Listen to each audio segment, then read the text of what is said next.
সুপ্রিয় দর্শক, আসসালামু আলাইকুম। আমরা ঘটে যাওয়া ঘটনা ও পত্রপত্রিকার শিরোনাম নিয়ে বিবেকের অনুশাসন থেকে বিশ্লেষণ করে থাকি।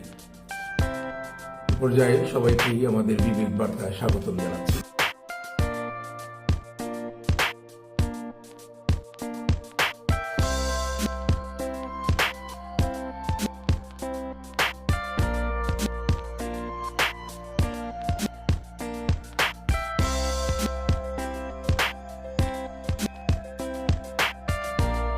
সুপ্রিয় দর্শক, আমরা দু একটা শিরোনাম নিয়ে কথা বলব। এর মধ্যে একটি হচ্ছে শেখ সেলিমের বাসায় গোপন নথি, 1300 কোটি টাকার কাজ ভাগ বাটোয়ারা।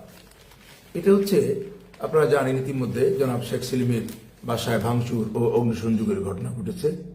এখান থেকে কিছু পরিত্যক্ত নথিপত্র সংগ্রহ করে কিছু তথ্য পাওয়া গেছে। সেই তথ্যের মধ্যে উঠে এসেছে উনি, অর্থাৎ খুলনা, রাজশাহী, ময়মনসিংহ বিভিন্ন এলাকার যে উন্নয়ন কর্মকাণ্ডের মধ্যে যে সিন্ডিকেটে উনি কাজ ভাগাভাগি করে দিতেন, এখানে 1300 কোটি টাকার তথ্য বেরিয়ে আসছে। যাই হোক, এটা বড় কথা নয়। কারণটা হচ্ছে কি, শেখ পরিবারের পরিচয় থাকলে অথবা শেখ পরিবারের সাথে কোনো প্রকার সখ্যতা থাকলে এখানে আর লুটপাট বা দুর্নীতি করতে গিয়ে আর জবাবদিহি করতে হয় নাই। ইতিমধ্যে সুপ্রিয় দর্শক, আমরা সেটা অবগত আছি। কেননা শেখ হাসিনার বাসার যে পিয়ন, সেও ইতিমধ্যে 400 কোটি টাকার মালিক হয়েছে। আর জনাব শেখ সেলিম, উনি ছিলেন শেখ মুজিবের ভাগনা, সেই হিসাবে তার তো আর জবাবদিহিতা করার প্রশ্নই আসে না।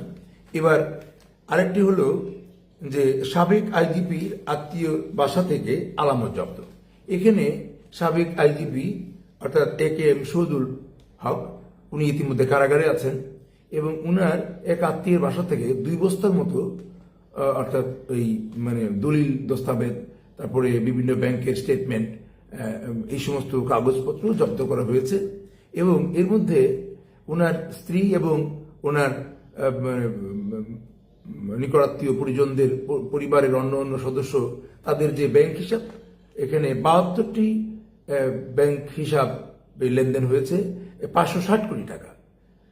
দর্শক ভাবুন তো, একজন আইজিপি, আসলে আমার তো মনে হয় উনি যদি ওই আইজিপির দায়িত্ব না থেকে এই বসুন্ধরা গ্রুপের মতো ভূমি ব্যবসা করতেন তাহলে ভালো ছিল। আমরা কতভাবে প্রতারিত হয়েছি, আমরা জনগণ কতভাবে প্রতারিত হয়েছি। এই যে খবর আসছে 100 কোটি, 1000 কোটি, এখানে 100 কোটি 1000 কোটি ছাড়া কোনো কথাই নেই। এবার আরেকটি দেখেন, সেখানে আসছে স্ত্রী সহ বিপুর 20টি অ্যাকাউন্ট অবরুদ্ধ। আপনারা জানেন সেই জ্বালানি প্রতিমন্ত্রী বিপু।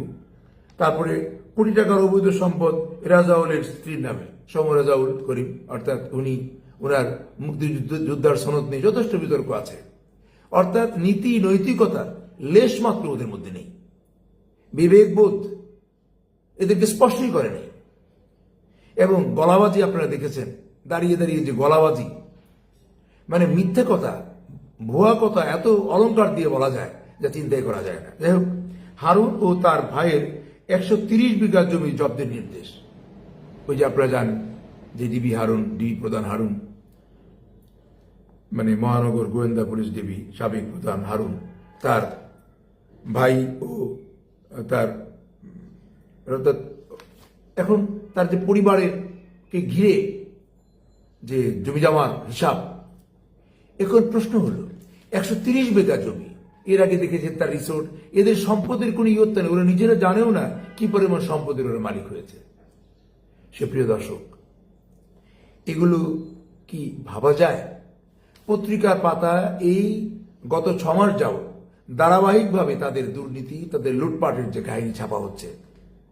আর এগুলো এমন নয় যেগুলো মিথ্যা বা ভিত্তিহীন বা কোনো সন্দেহের অবকাশ আছে। এবং এই দুর্নীতি, এই লুটপাট, এই অত্যাচার, জঘন্য অত্যাচারের বিরুদ্ধেই এরা এই দেশের সমস্ত মানুষ একত্রিত হয়ে রুখে দাঁড়িয়েছিল। এটাই আমাদের মনে রাখতে হবে। সুপ্রিয় দর্শক, এখানে একটি কথা বলতে চাই। আমরা বঙ্গবন্ধু বলে যাকে, যে বিশাল মাপের মানুষটিকে শ্রদ্ধা করতে শিখেছিলাম, তার মেয়ে শেখ হাসিনা এদেশের মানুষ ভোট দিয়ে প্রধানমন্ত্রী বানিয়েছিল, এটা সত্য। কিন্তু উনি ক্ষমতায় এসেই পিতৃহত্যার প্রতিশোধটাকে উনি বড় করে দেখলেন। আর সেই প্রতিশোধ নিতে গিয়ে যেহেতু সেনাবাহিনীর দ্বারা ওনার বাবা নিহত হয়েছেন, কাজে সমস্ত সেনাবাহিনীর প্রতি ওনার একটা রোষানল ছিল, যা ইতিমধ্যে প্রমাণিত হয়েছে। 57 জন সেনা কর্মকর্তাকে হত্যার মধ্য দিয়ে এগুলো জনমনে যথেষ্ট উৎকণ্ঠা উদ্বেগের সৃষ্টি করেছে। এরপরে দুর্নীতি, ব্যাংক লুট, সমস্ত কিছুর পরে যে কথাটি বলতে চাই সুপ্রিয় দর্শক, সেটা হচ্ছে যারা এরপরেও আমাদের দেশে শেখ হাসিনার পক্ষে মিছিল হয়, একবার ভাবুন তো। আমার কথা হচ্ছে আওয়ামী লীগ নিয়ে বিদ্বেষ নেই, আওয়ামী লীগকেও তো এই শেখ পরিবার প্রতারণা করেছে এই কিছু গোষ্ঠী।